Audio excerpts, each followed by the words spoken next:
சிவபெருமானின் சொந்த ஊர். உலகிலேயே முதல் நடராஜர் தோன்றிய ஊர். உலகின் முதல் சிவன் ஆலயம். தென்னாடுடைய சிவனே போற்றி என்ற வாக்கியம் உருவான ஆலயம். உலகின் மிக பெரிய மரகத நடராஜர் சிலை உள்ள ஆலயம். உலகில் உள்ள அனைத்து ரிஷிகள், தேவர்கள், முனிவர்கள், சித்தர்கள் வழிபாடு செய்த ஆலயம். உலகின் முதல் சிவன் ஆலயம். நவ கிரகங்கள் தோன்றுவதற்கு முன்பே தோன்றிய ஆலயம். 4 யுகங்கள் தோன்றுவதற்கு முன்னரே உருவான ஆலயம்.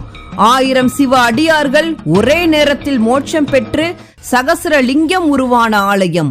இப்படி பல அதிசயங்களையும் ஆச்சரியங்களையும் தன்னகத்தை கொண்டு சாந்தமாக இருக்கும் ஆலயம்தான் ராமநாதபுரம் மாவட்டத்தில் இருக்கும் திரு உத்திர கோசமங்கை ஆலயம்.